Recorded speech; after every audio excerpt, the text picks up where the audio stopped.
hoje a gente vai fazer um bate-papo especial. Antes de tudo, eu quero fazer um agradecimento.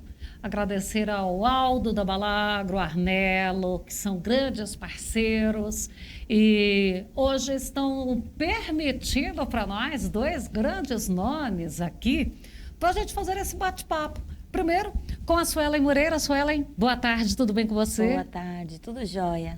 E também o Pedro Guedes. Tudo bem com você? Tudo bem. Os dois são entomologistas. E claro que nós vamos tratar destes assuntos. Pedro, você trabalha especialmente com bioinseticidas no controle para lagartas. Quando a gente fala em controle para lagartas, a gente já pensa numa porção delas. Porque quando não é uma, vem outra e ali não para. Quem é hoje a lagarta que mais incomoda? A Spodoptera frugiperda, a lagarta do cartucho. Ela continua sendo problemão ali no milho. Continua. Mesmo com todos os inseticidas, plantas transgênicas, ela ainda tem dado trabalho.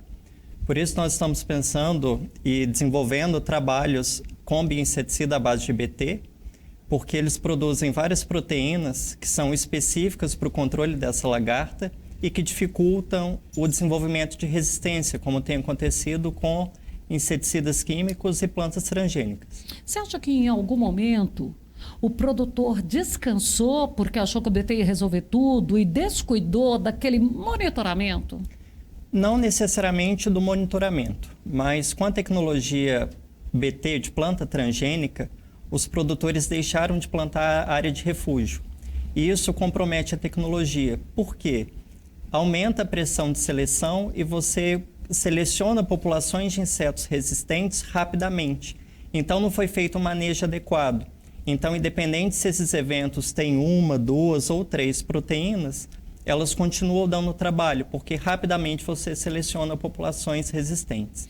Pô, eu já ia falar de refúgio, né?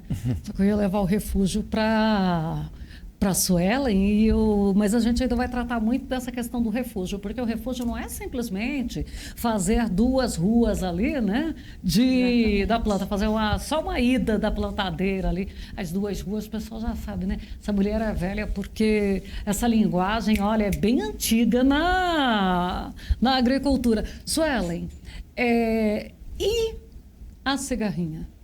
Como é que está, Suelen? Pois é. A cigarrinha do milho, a gente acredita que vai ser um problemão para nós, né? Assim como tem sido nas últimas safras, né? Com o passar, né, das últimas 2, 3 safras, a gente observa que a população do inseto aumenta e a fonte de inóculo, né, que é o grande problema da cigarrinha, é a transmissão das doenças, os molicutes, né, e o vírus da risca. Então, a gente acredita que também a fonte, né, desses inóculos também tem aumentado, né? Eles têm se adaptado, tanto inseto como doença. E aí, quando nós temos as condições ambientais favoráveis, é que a coisa fica complicada, né? A gente tem aí mais ou menos, aproximadamente por volta de fevereiro, março, abril, que a gente tem a explosão, né, populacional do inseto e, consequentemente, as condições favoráveis para a doença. Então, é quando a gente vê que o problema, né, aumenta, mas, na verdade, como nós trabalhamos num sistema, esse problema já está instalado no milho tiguera, né, na sucessão aí de milho sobre milho, milho doce, milho safra, milho safrinha, enfim, né, o milho no campo e essa ponte verde que faz com que nós tenhamos esse problema aí, né? Nós teremos esse problema iminente aí, que se aproxima aí nós estamos nos aproximando do plantio do milho safrinha, né? Pois é, você falou aí do milho doce e tal, né? De vez em quando a gente fala, tem que fazer um vazio sanitário no milho, igual se faz na soja. E daí a gente vê que, na minha opinião, vazio sanitário no milho é algo impossível de acontecer, até porque no fundo do quintal da minha casa eu posso ter o milho, então quer dizer, um vai cuidar, o outro não vai, o mercado não vai deixar, as variações do milho são infinitas, infinitas não, né? Mas a gente tem o milho doce, o milho verde, o milho para pamonha, o milho de grão, o da silagem, enfim, a gente tem milho simplesmente o ano inteiro. Sim. E daí nós ainda temos o belo tiguera, né? Porque ele ainda resiste lá e dá um trabalho extra para o produtor, às vezes deixa quieto. Exatamente. E nasce lá, germina depois da colheita, porque germina muito. São várias plataformas, né, que estão presentes nesses materiais, nesses híbridos, né, que permitem, conferem aí a tolerância, a resistência, né, a vários herbicidas, né, que controlariam essas plantas. Então, a gente hoje fala muito em manejo de sistemas, né, pensando Manejo nisso. de sistemas. Então, hoje nós estamos, né, aqui numa ação, né, realizando algumas ações com uma empresa de controle biológico, que é a Balagro, e a gente vem empregando o manejo de sistemas, já que não vamos eliminar o milho do campo, e sabemos, né, porque temos vários mercados de milho, a gente tenta conscientizar de que nós temos que manejar o sistema. Então, quando a gente fala em utilizar produtos biológicos, como, por exemplo, os fungos entomopatogênicos, né, que eu basicamente tenho falado muito sobre isso nos últimos 2, 3 anos, né, que venho trabalhando aqui na região norte, nordeste do estado de Mato Grosso do Sul, a gente vê a importância de se manejar o sistema, então trabalhar com controle biológico em soja, onde a gente tem tiguera de milho e a gente tem a presença de cigarrinha, a gente tem também a presença de Spodoptera frugiperdo nessas plantas, né, e elas vão transitar tanto no espaço como também no sistema. Então a gente precisa manejar o sistema, né? Mudar um pouquinho o foco do tal nível de dano econômico, nível de controle que a gente tanto fala para tratamentos químicos, né? O biológico é uma seara diferente. E qual que é a orientação hoje para o produtor? Dentro desse portfólio, dentro dessa pesquisa da difusão agrícola, qual que é essa orientação considerando todo o sistema? Com certeza. A gente tem essa recomendação de inundação de sistemas. Então, quando a gente trabalha com controle biológico, a gente precisa ter a presença de insetos pragas, sim, pois são doenças, né, que vão acometer esses insetos e vão persistir no ambiente. Para a gente ter a presença desses insetos, a gente não precisa que eles estejam numa população exageradamente grande, ou seja, causando danos, né, no nível de ação, no nível de controle. Realmente trabalhando com inundação. Não que os bioinseticidas, de modo geral, não tenham um efeito, né, imediato também. Quando a gente inunda, trabalha com altas concentrações, a gente também consegue ter um controle interessante de imediato, né?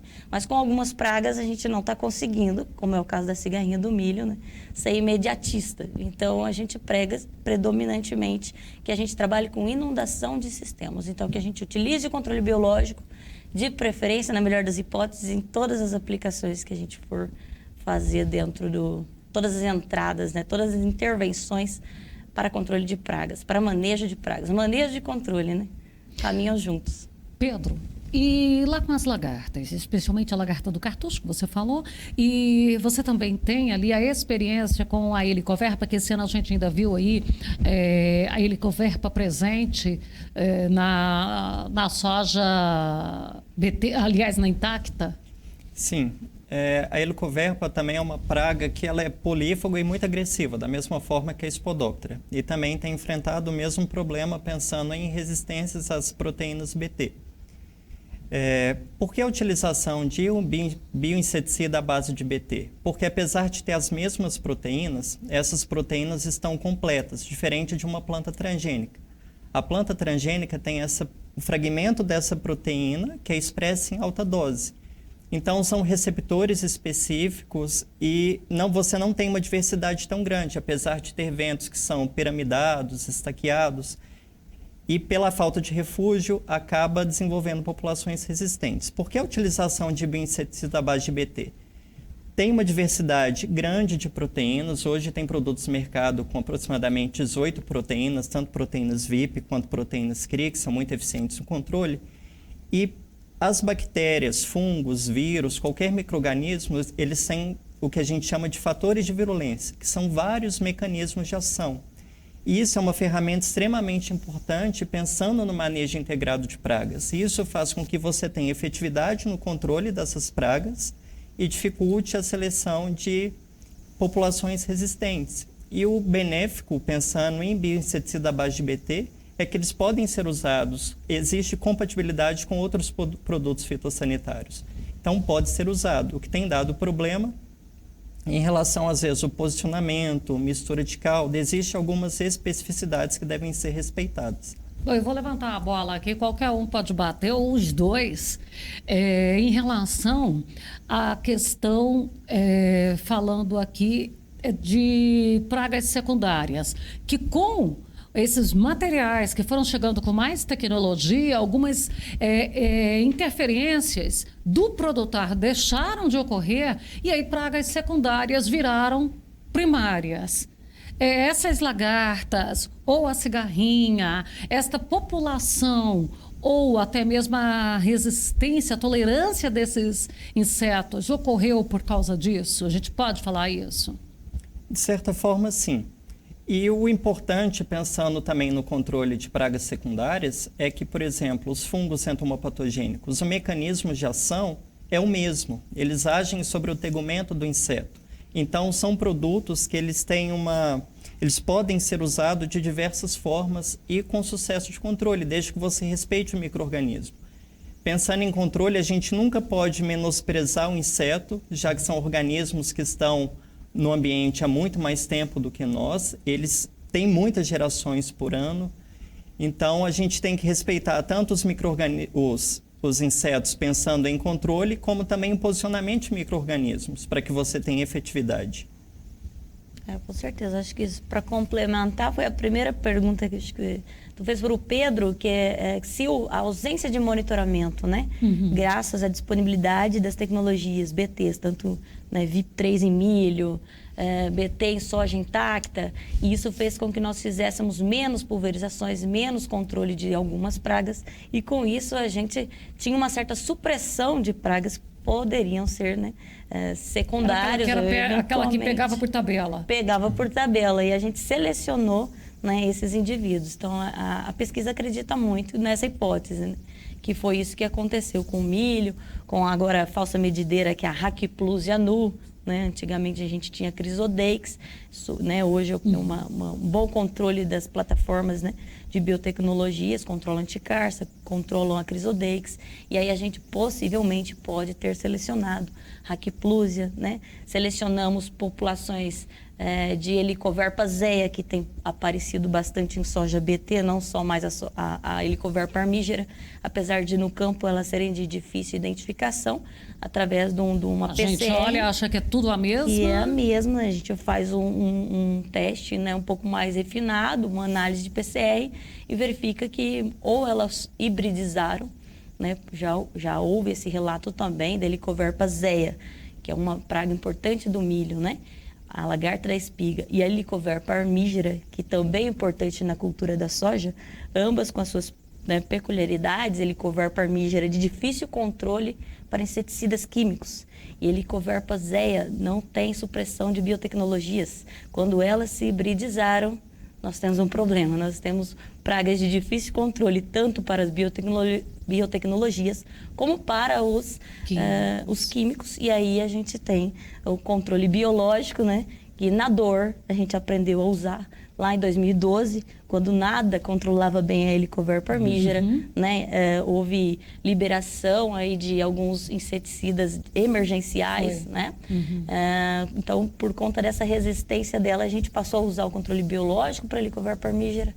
A cigarrinha, a mesma coisa, a gente não conseguia mais controlar, né? Viu que não existe uma solução dentro das biotecnologias, de materiais que sejam extremamente resistentes, né? Existe uma certa tolerância, mas nada relacionado à resistência. Então, a gente também aprendeu a usar o controle biológico.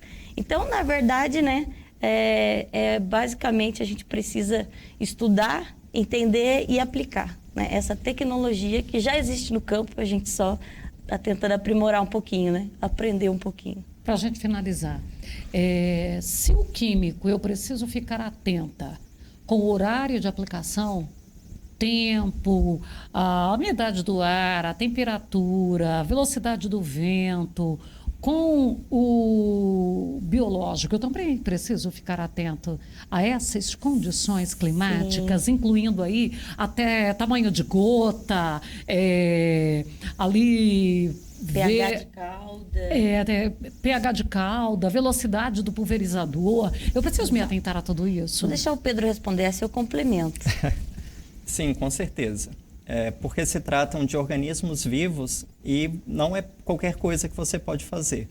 Pensando em aplicações de bioinseticida à base de BT, você deve respeitar o pH da cauda. Por quê? Porque se você tiver um pH alcalino, você vai ativar as proteínas antes de entrar em contato com o inseto. Então, você perde efetividade de controle.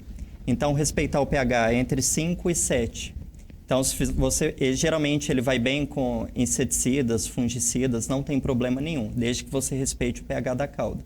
E a aplicação recomendada é no final da tarde, noite, de madrugada, melhor ainda. E a aplicação de fungos não pode ser misturado com o fungicida. E o melhor horário de aplicação ainda continua sendo final da tarde, início da noite. É, Suelen? Perfeito.